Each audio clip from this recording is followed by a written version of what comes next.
Hi there, and welcome to Destiny Awaits, the podcast where we explore faith, identity, and purpose so you can step boldly into the life designed for you. I am your host, Andrea John, and here we keep it real. Authentic conversations, biblical insights, and stories of transformations that meet you right where you are. Each week, we uncover the truths that empower you to overcome limitations, embrace who God says you are, and live in alignment with His calling. Because your identity isn't about perfection, it's about wholeness, growth, and walking hand in hand with the one who created you. We are currently in a series called Jesus Speaks, where we dive deep into the Sermon on the Mount. This is not just a collection of teachings, it's an invitation to live a life that reflects who we truly are. In it, Jesus reveals how we uncover identity, discover our purpose, and step boldly into the destiny He's prepared for us. These words are transformative. They challenge us to examine our hearts, reshape our thinking, and align our lives with God's kingdom. And my prayer is that as we journey through this teaching together, you'll feel equipped, encouraged, and empowered to let your light shine. Let's dive in.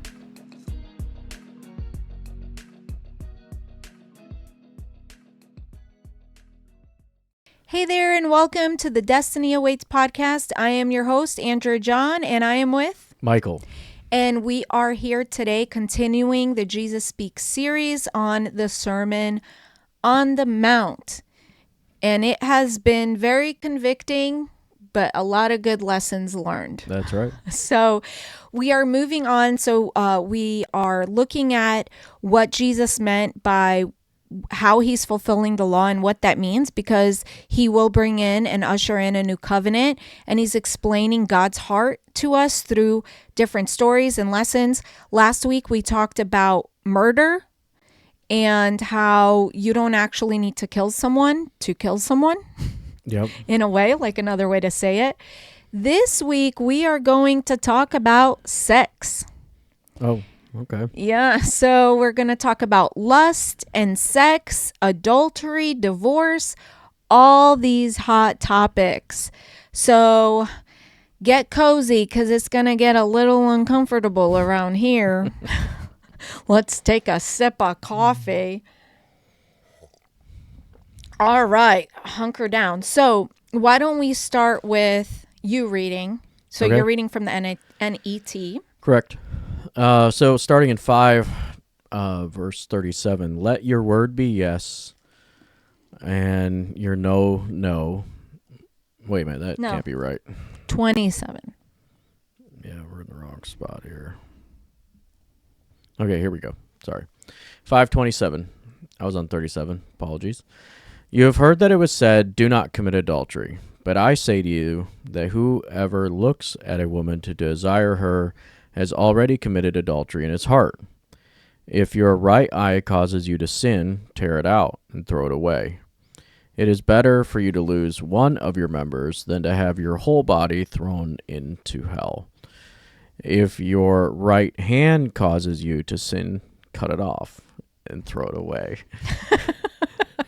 It's It is disposable. better to lose one of your members than to have the whole body go into hell. 31, it says, it was good, it was said, whoever divorces his wife must give her legal document. But I say to you that everyone who divorces his wife except for immorality makes her commit adultery, and whoever marries a divorced woman commits adultery. Okay, so I'll read out of the Message. You know the next commandment pretty well, too. Don't go to bed with another's spouse. But don't think you've preserved your virtue simply by staying out of bed. Your heart can be corrupted by lust even quicker than your body.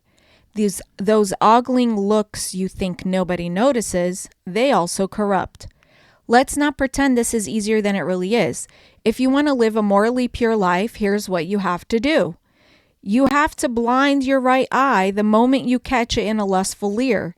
You have to choose to live one-eyed or else be dumped on a moral trash pile. And you have to chop off your right hand the moment you notice it raised threateningly. Better a bloody stump then your entire being discarded for good in the dump. Remember the scripture that says, whoever divorces his wife, let him do it legally, giving her divorce papers and her legal rights. Too many of you are using that as a cover for selfishness and whim, pretending to be righteous just because you are legal. Please, no more pretending. If you divorce your wife, you're responsible for making her an adulteress, unless she has already made herself one by sexual promiscuity. And if you marry such a divorced adulteress, you're automatically an adulterer yourself. You can't use legal cover to mask a moral failure. I really like this translation for this passage. Not bad. I think it explains things a little bit that I think it gets to the heart of the matter. So let's start with 27. It says, you have heard that it was said, do not commit adultery.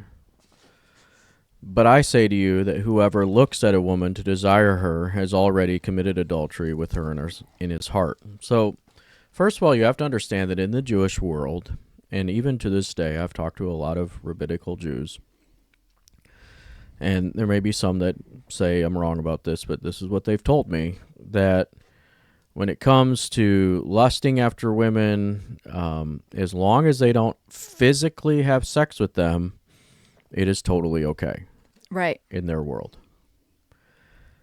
Obviously, and there's no way around it, Jesus says that's not the case. Correct.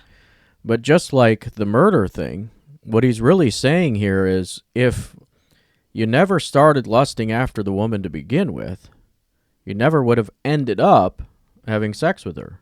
Right.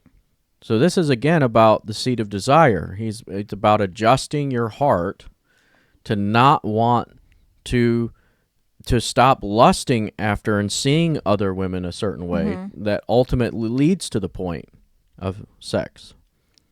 Unless it is your wife, then it's okay to do that. Well, and that's something let's discuss, because no laughs, whatever. Lust See, this is a why I have word. to speak in front of an audience, because I could have gotten a laugh there.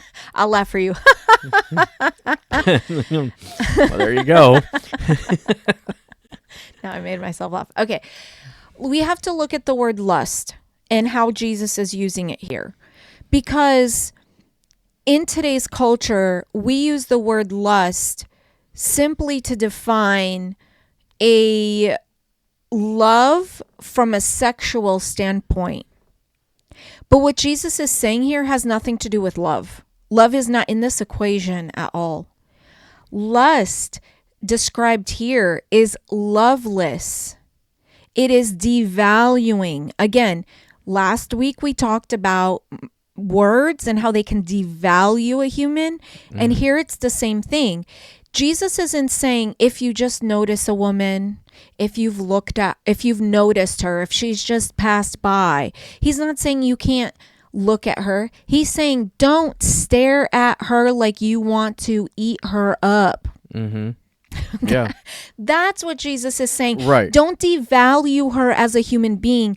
Don't sexualize her. Right, because it would be impossible for, I'm just me personally, it would be impossible for me to look at a woman and not be able to tell if she's pretty or not. Correct. That'd and same be thing impossible. And listen, there are people who are going to pretend like they don't see. Okay? Now, I'm the type of person... You're either lying or blind. You're lying. Yeah. That's my stand on it. Okay? Again, I don't know people's hearts, but what I will say is this. Even for females, you notice when there's a handsome gentleman, okay?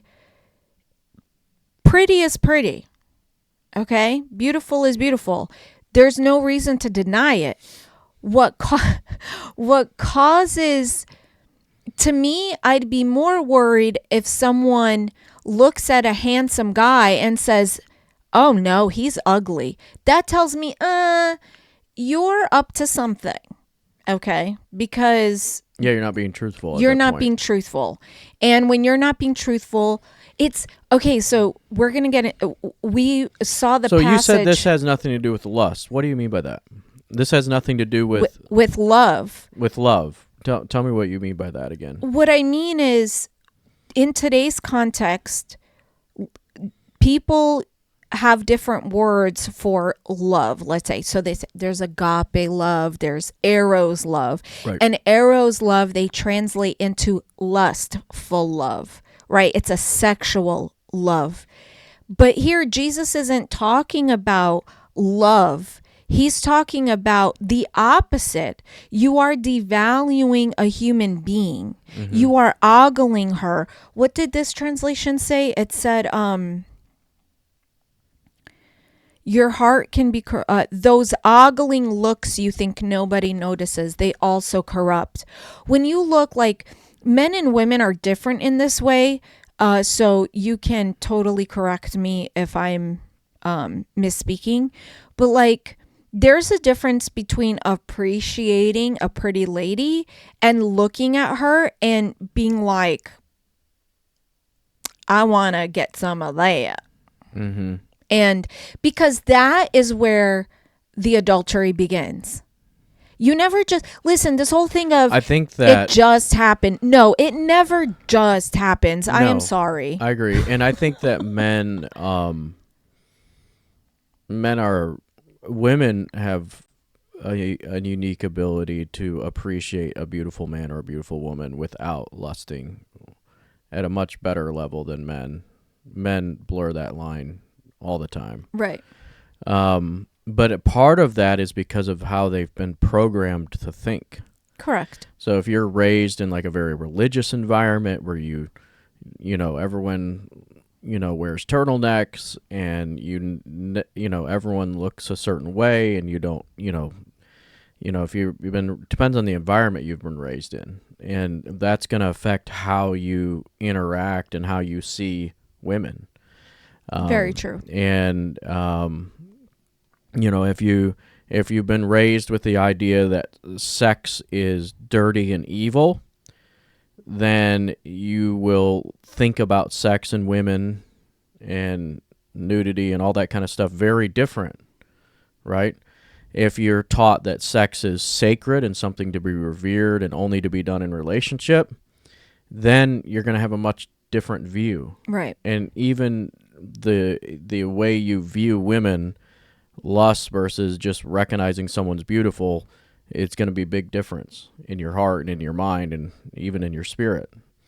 And so men have to, but I think what Jesus is getting into here possibly is he's saying, hey, you know, the reason why you eventually had sex, like you said, is the reason why it went to adultery is because it started with a lust. Right.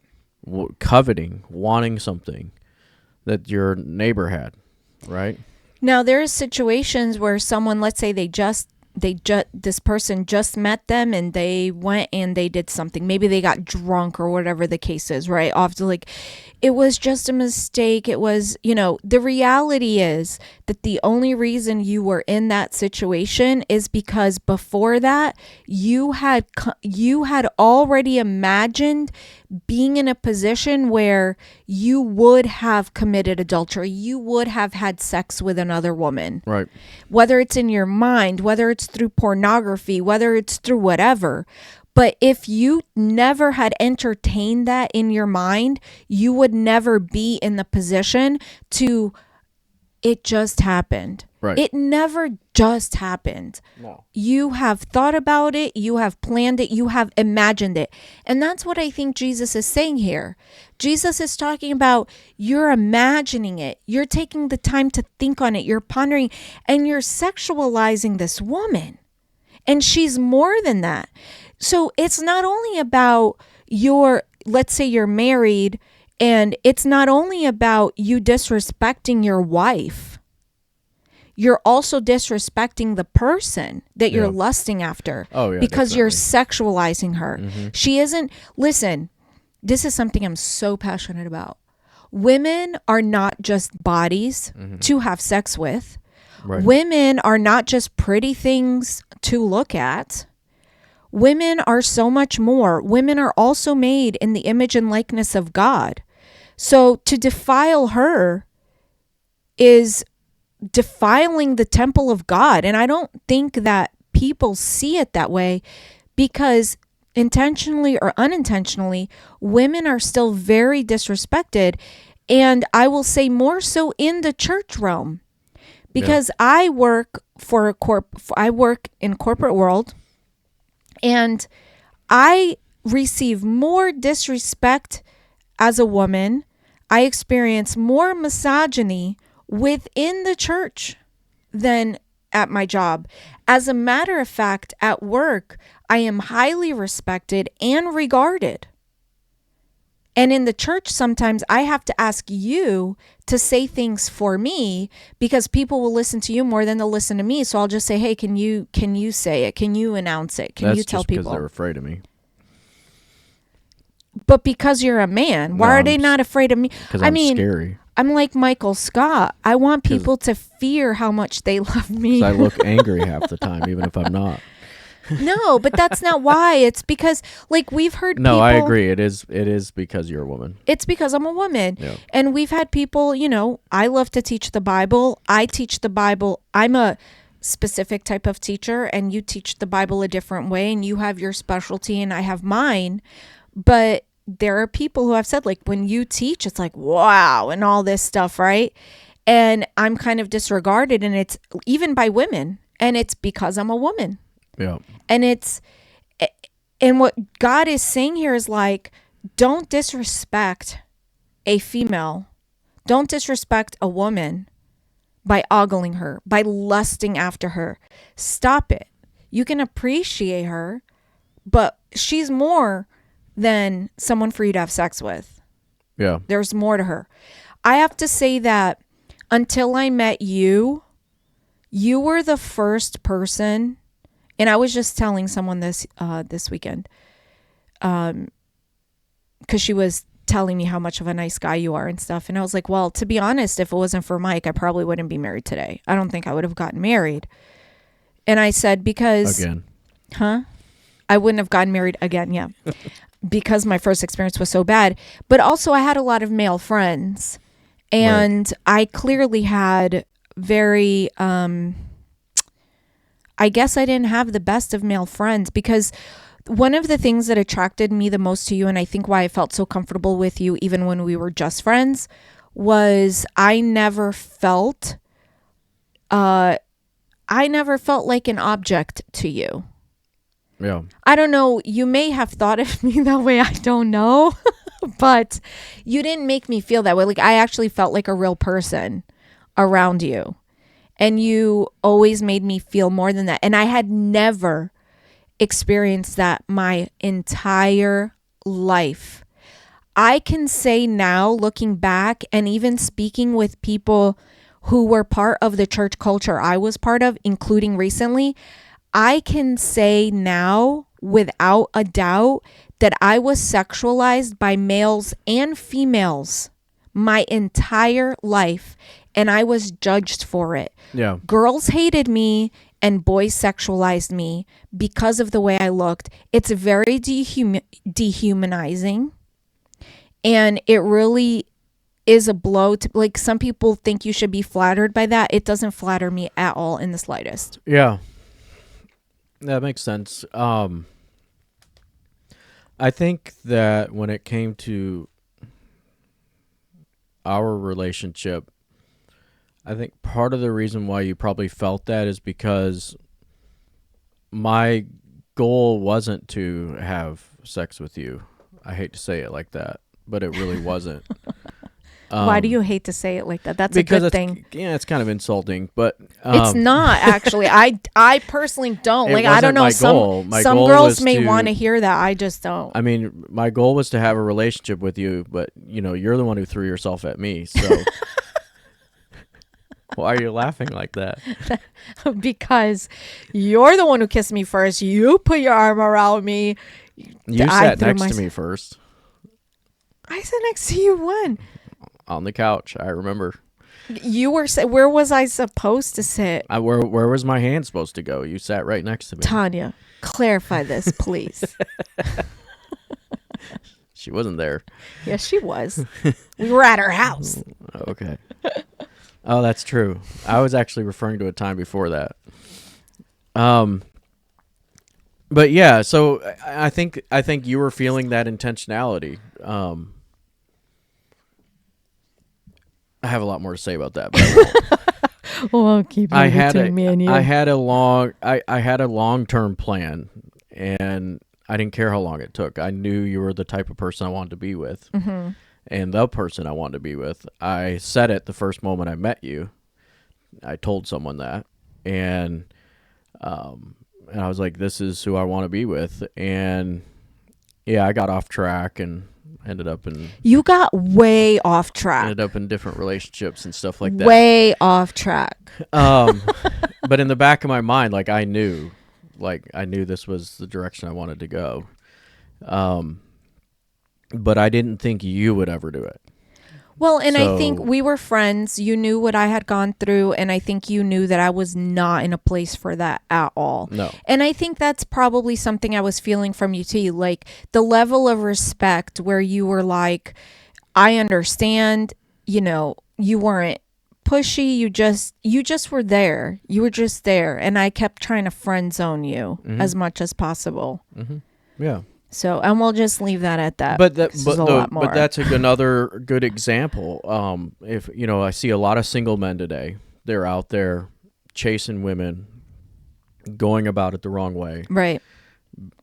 Trying to oogling everything that they can get their hands on, talking to everybody, trying to flirt and all this stuff. And really, if that is your mentality as a man, I will just give you some advice for all you single men. If that's your mentality and you see women as objects and you chase them in that same way, you will end up with the wrong woman. Yes. Because women who are good with that, who are okay with that and want to be objectified, are the same women that have massive issues that you actually don't want to be with or need to grow up a little bit. They say most women from about 18 to 30 have that problem where they enjoy that. A lot of women do. But once they get over 30 years old, everything changes. They start to realize that they don't want to be with that type of man. They want to be with a man that values them. Well, you want security. Treats them well. Yes, you want security. And in my experience, women who rely heavily on their exterior to attract a man, that comes from a deep place of insecurity. And also what happens psychologically, think about it. If you worked really hard to secure a man, and I'm going to make this sound transactional intentionally, if you secured a man by your outward appearance, like you knew that's what you were doing, you knew that's how you attracted him, that's how you hooked him, that's how you got him, then that means that that's the only way to maintain him. Yeah. And even if that's not true, let's say that on the man side, that's not true. In your head, psychologically, it is true, because you're going to think, that's how I hooked him, that's how I have to keep him. And if I don't, then I'm in trouble. And if you are with a man who you obtained through that, one day when you're pregnant, when you have children, when your looks change, he's going to go look somewhere else because what you hooked him with is now different. He's going to throw you back into that sea and go find someone else. Yeah, and I think we should also talk about the kind of the opposite of that, where you grow up in a Pentecostal or a very strict religious evangelical world, and you're constantly being hammered into you that you're not allowed to look at a woman. Right. That's like, oh, you looked on her, you looked at her wrong, you're committing adultery. And they use these scriptures right to they just hammer everybody with this to the point where everyone's afraid. Right. They're so afraid to even look. Right. Or to even have normal conversation. You can't compliment. You can't say anything. Nothing. You can't hug.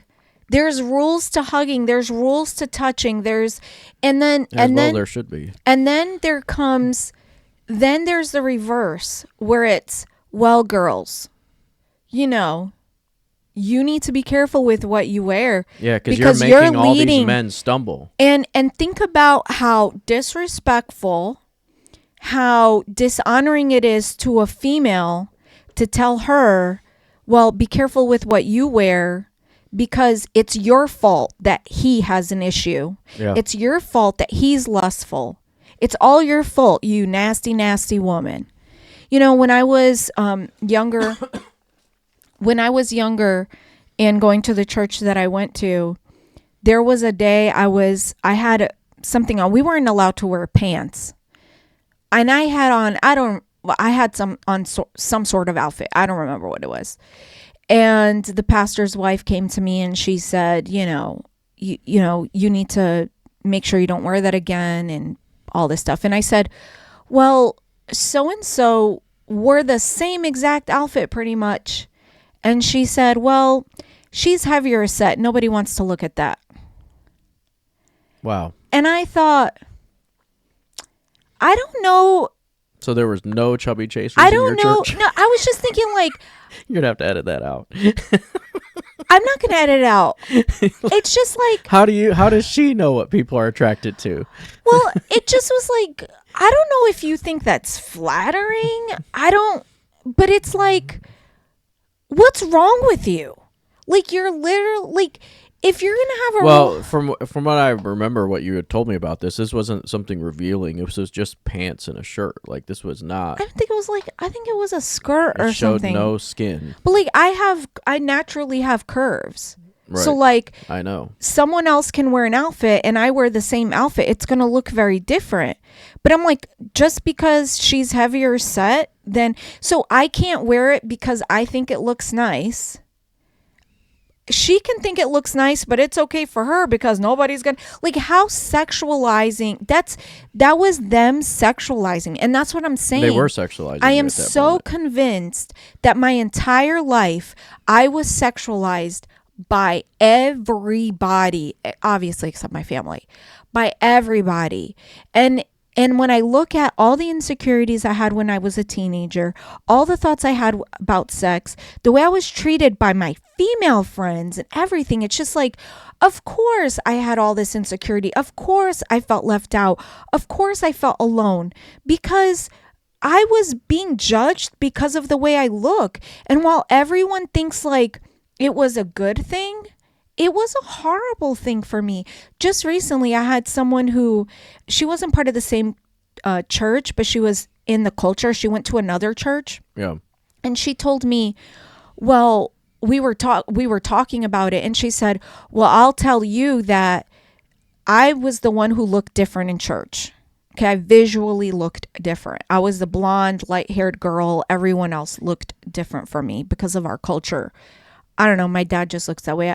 We don't know where we get it from, me and my brother. So she said, well, just for you to know how far your fame went, in my church, we knew about you because there was some beautiful girl at that. I'm not going to say the name of the church. There's a beautiful girl at that church. And she goes, so I didn't even know you, but I knew of you. Wow. And I'm like, dude, I was intercession leader. That makes sense. You were hot. But listen. I mean, you are hot. Currently. I was intercession leader. I went evangelizing every Sunday. Right. I led worship. I went to seminary. I taught at Sunday school. I wound up being young adult leader. I did all these things. And out of all of those things that I did, what my fame was how I looked. So as you can see, this is why I'm very passionate about this topic, because I just think as a female who has brains in my head, and I love to study. I like to be educated. I like to think. I'm not devaluing looks because I understand you also have taught me you need to put yourself together. You need to do all these things. And I talked about that. Yes. Because people will look at pretty things, whatever. It's not. But I talked about that in the podcast episode I did with Ashley. Oh, I was talking about the way TikTok. Yes. Girls with makeup get better views. Get higher views than women who don't put any makeup on. And I will say it's the same thing with Christian stuff, with Bible study. A pretty female will get more views than a not so pretty female. And part of that's the analytics. They will push it out more. Right. And it's also because that's what people are engaging with. They'll watch a little bit longer if it's something pretty, so they'll hear. And that's fine. I'm totally okay. I really don't care about that. But on a personal level, I think we have to be careful with sexualizing. And you know what? In today's culture too, the reverse is also happening. So we have females now who are sexualizing men. Yeah, and if you're from a male perspective, if you're a male and you're sexualizing each woman that you're talking to or each person, maybe you're gay, I don't know. But if you're sexualizing each person that you're talking to, okay, then you are devaluing them. Yes. You're not looking beyond their exterior. You're only talking to them because of their exterior.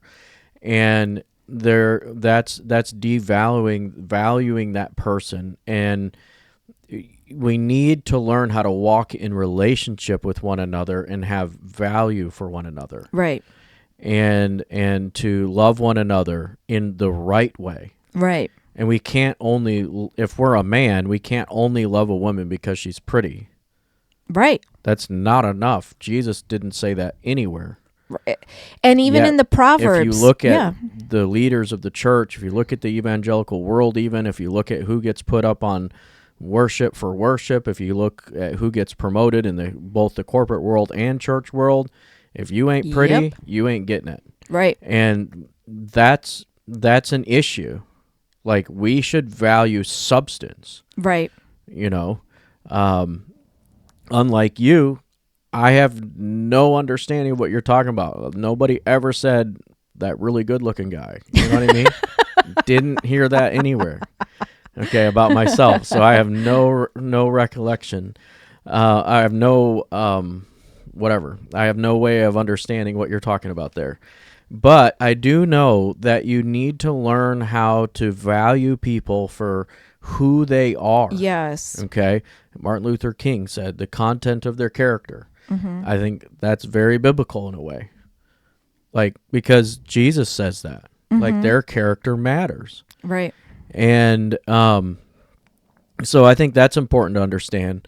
And obviously we know in context, we believe anyways, that Jesus is saying, if you value women properly, or if you're a woman and you value men properly, you will not do these things.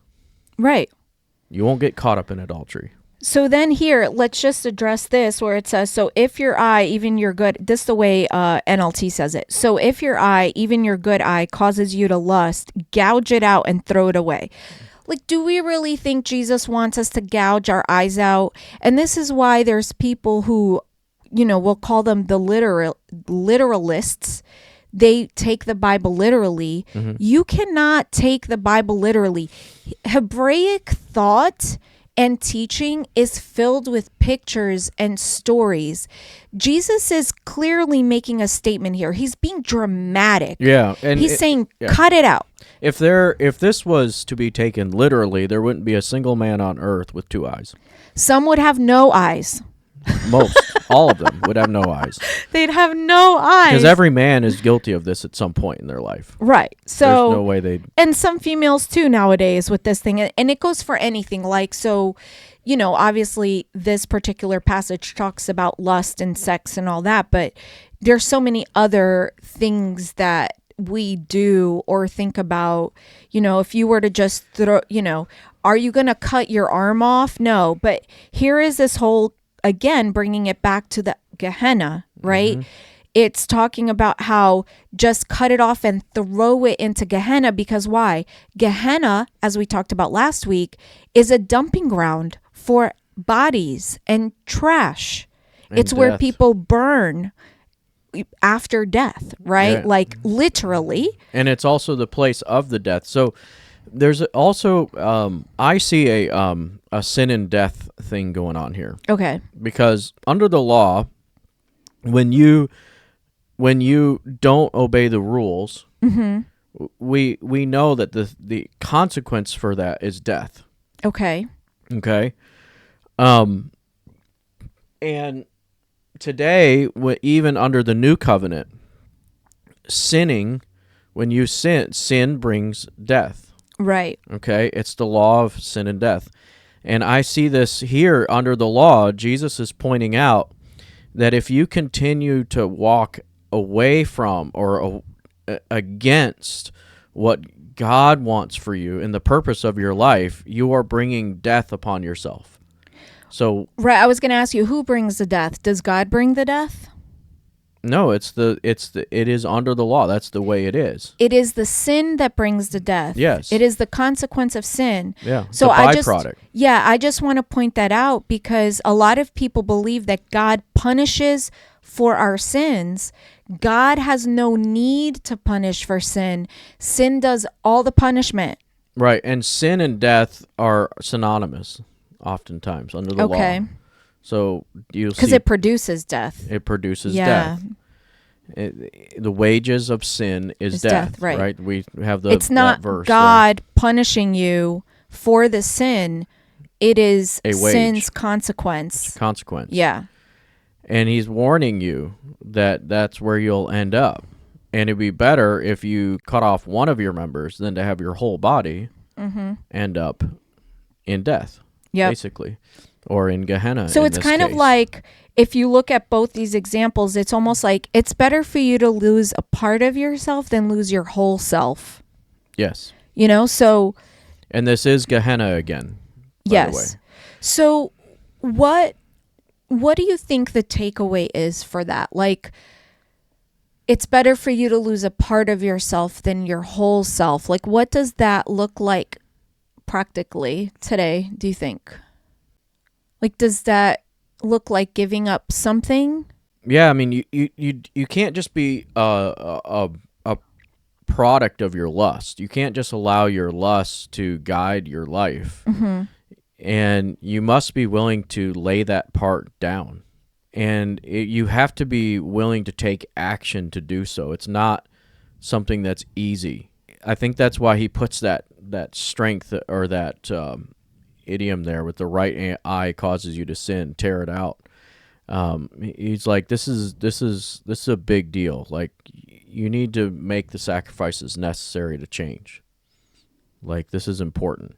It's not a small thing. If your right hand causes you to sin, cut it off, throw it away. Don't let it destroy all of you. Yeah, it's not worth it. It's better to lose one of your members than to have your whole body go into Gehenna again, go into hell. Yeah, I would say that's a big part of it. There's other idioms. Obviously, there's a lot of quotations going on here.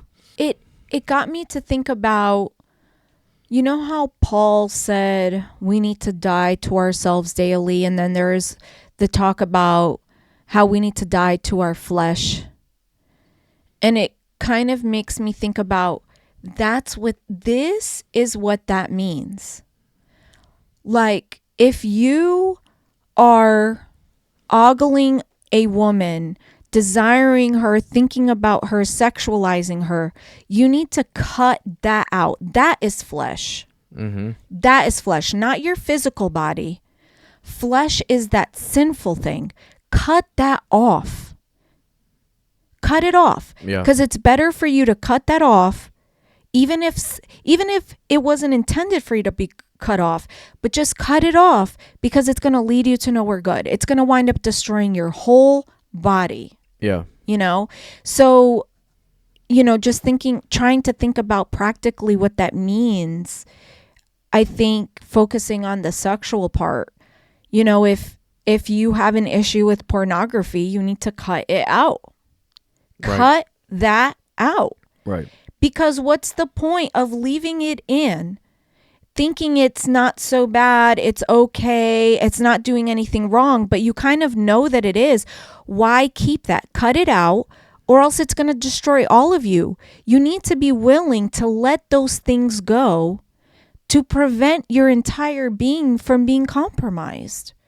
Yeah, and he's using these very strong illustrations here, where he's painting a picture saying, hey, this will kill you. Yep. This will kill you. So whatever it takes to eliminate it. This will destroy you. It will lead to adultery. It will lead to sin. It will ultimately lead to death. So cut it out. Yep. That's what he's saying. The wages of sin is definitely death. Death. And he's laying that out very clearly. To me, like when Paul talks about dying to the flesh, I don't see that correlation. What I see is that one of the mistakes we make as Christians is we think that the way to not struggle with adultery or not have our right eye is to become very rigid. Like, don't look at this, don't look at that, be very careful. Again, they're taking it literally. Right.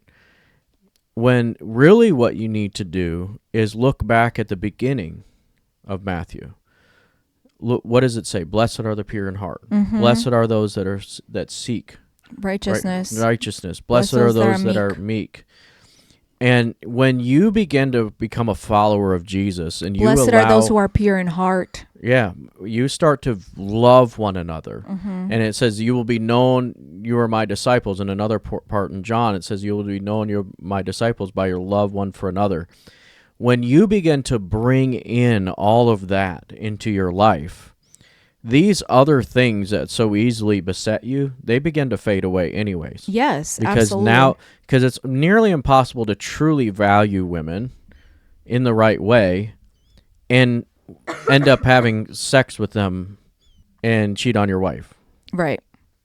Very difficult to do, because now you're going against everything that you believe about a woman, mm-hmm. right? So you're never going to get to that point. You're never going to get to that point if you truly value women in the right way. You want to go on to 31? No, I think we should leave the divorce part for the next episode, just for time's sake, because I feel like that's going to be a pretty extensive topic as well. Okay. What I'll say is the next episode we'll talk about divorce. We're going to talk about what the Sermon on the Mount says about divorce, what Jesus says about divorce. We'll provide you with the context of why Jesus is saying it. We'll look at it from different angles. But we will also talk about divorce in general. We know that this is a topic that's very confusing. We know that divorce in the Christian circles is also very high. The rate of remarriage is also very high. And there is a lot of misconceptions, a lot of judgments, and a lot of condemnation for people who have been divorced. So for this week, in essence, the lesson is check the motive of your heart.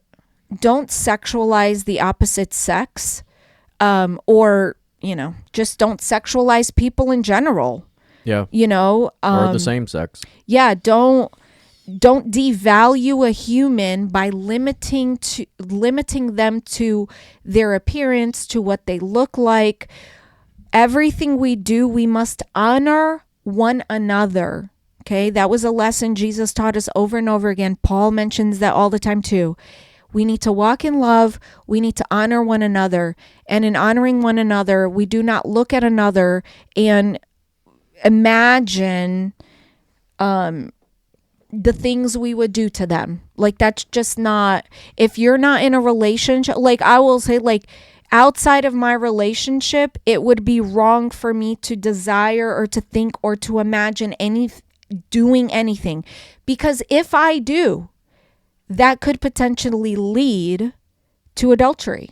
Yeah. Because I've imagined it. I've created a world where it's acceptable. That's the lesson here. It's really that simple.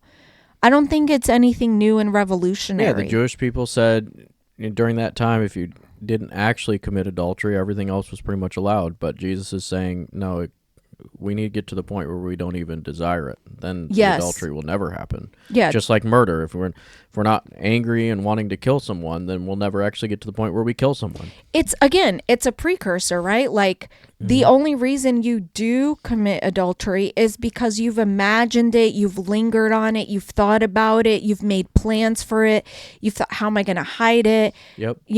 And all that stuff. Like, if you're a married man walking around with a condom in your wallet just in case, well, just saying. So, we just have to be careful. All these things, again, goes back to, it's about the heart. That's right. I used to look at it as, oh, Jesus is upping the ante. No, he's simply revealing to us where it all begins. Where's the root? The whole reason we don't commit adultery is because it devalues humans. That's right. It's violating God's image in your spouse and in the other person that you would potentially be having an affair with. So I guess we'll leave it with that. It's also walking outside of love. You 100%. You're not loving one another the way Jesus said that we need to love one another if you're doing that. So that's it for this episode. We look forward to the next one. We hope that you have enjoyed what you heard. If you enjoyed it, you were encouraged by it, it helped you understand something, you know someone who needs it. One, give us a like. Feel free to comment. Let us know like what you took out of this. Did you learn something new? Did it bring up any questions? Do you need clarification on something? Because we can always do a Q&A podcast where we answer any questions that come up until that point. If there's someone you know that they may enjoy this, they need to hear this, maybe this is something that will bless them, definitely share it with them. And if you've been blessed with it, make sure to leave us a review. And if you haven't yet, subscribe. So subscribe to wherever you are listening to the podcast. There's something we missed. Maybe I'll bring it up next week if you need to edit this out. But it says, if your right eye causes you to sin, tear it out. And then it says, if your right hand causes you to sin, cut it off, right? So if you're a man and you realize that you're at risk of losing your eye if you do a specific thing, okay, you're going to do whatever it takes. You will put your whole heart into making sure you don't lose that eye. Right. You will put your whole heart. You will do whatever it takes to make sure you do not lose that arm.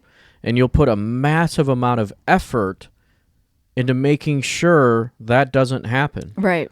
So part of what Jesus is saying here is this may not be easy for you to do, but you need to do it. Right. You need to put a lot of effort into it. And it needs to be, that's the level of importance that this brings. Intention. Yeah. Massive intention with massive ramifications. Yep. So that's something that we should, consider as well. No, that's good. And to that point, I think something that I want to clarify, and I've been meaning to do this, and I just keep forgetting to start off the podcast this way, is to explain why we're covering the Sermon on the Mount in a podcast called Destiny Awaits. Because this podcast is really designed to help you uncover your identity, discover your purpose, and step into the life God has for you. Step into your destiny. And the reason we're going over the Sermon on the Mount and in this detail is because, some would call it a blueprint for life. Jesus really left us these words to teach us how to step into our destiny. This is a sermon that talks about who we are, what our purpose is, and how to live a life in the kingdom of God. That's exactly what this podcast is about. It's about uncovering our identity, discovering our purpose, and stepping into destiny. And the Sermon on the Mount does exactly that. Yeah. So when I read this and was so convicted and moved by this, I just really have been pouring my heart into it to bring you this, because it really fulfills the objective of this podcast. So I initially didn't have intention to have this be a Bible study, but it just has morphed that way. And who better to learn from than Jesus? That's right. So we'll have guests on and stuff. And, every once in a while we'll have bonus episodes. The girls want to do a podcast with us as well. So we'll use that as either we'll use that as bonus content, or we're going to start a whole other podcast where it becomes a little bit of a free-for-all and we just talk about anything and everything, which is probably what it'll be called. But yeah, so I just wanted to mention that because when you brought that up, it caused me to think about intention and being intentional. And to live a life of purpose, we must be intentional. To step into our destiny, we must be intentional. It has to be intentional living. And, we always hear intentions don't matter. In my book, The Journey, I have a whole chapter on that because I believe intentions matter. Yeah, it does. And yeah, the entire scripture is about humanity living their purpose. Yes. And your destiny awaits. Your destiny is that. That Right. is your destiny. Living your purpose is your destiny. It is your destiny. And learning how to do that in the right way, learning what your purpose is, learning what our humanity's, our purpose for the earth. Like, we were made to live this out. Yes. And we were designed to do that. Mm-hmm. So when we do, we're ultimately, for the first time, stepping into and living out the way we were designed. Right. Just like a car is designed with 4 wheels and an engine Mm-hmm. to drive. And when that's why it works so well. But if you take one of the wheels off, it doesn't work very well. Right. It doesn't drive very well on 3 wheels because it's designed for 4 wheels. So when we try to live out our lives on this earth outside of our purpose, outside of our destiny, and we try to live that in a different way, we're going to struggle. We're going to have It's a problems. struggle, for sure, for sure. And that's why it's so important. Like, the way I see it, destiny is living your best life. Yeah, you know, and I want everyone to live their best life. And when I look at the Beatitudes, that's what all the blesseds are. It's a sign of, how do you know you're living your best life? When you're poor in spirit, because that's when you are in the kingdom of God. When you're pure in heart, because that's when you see God. And that's living your best life. Living your best life doesn't mean you have giant amounts of money, a huge house, a wonderful car, fame, luxury, all this stuff. Like, those things are great and they can add to your quality of life. But if you don't have, you have to be living your best life without those things for you to appreciate those things. That's the way I see it. Yep. So we want everyone to step into their destiny. And I feel like the words of Jesus in the Sermon on the Mount are a great teaching and stepping stone to get there. So you can step into your destiny right now, today. You don't have to wait. It's literally awaiting you. It's just a matter of, are you choosing to be there or not? And that's what we're hoping to help you with through this podcast and through all the resources that we provide. So go check out andreajohn.com. We have lots of blog episodes. We do have the Sermon on the Mount hub there. So it has a summary of everything. I do post in the Journey Journal all the time. We have a resources tab and on my social media, and I'm connected with so many incredible, smart, amazing people that I just hope that you connect with them when you're out there as well, because, you know, so many people have God things to share. So Absolutely. not just us. So that's it for this week, guys. Next week, we'll come to you with the fun topic of divorce. Perfect. And then Can't wait. And we'll move on from there. So we will see you guys next time. Bye. Bye.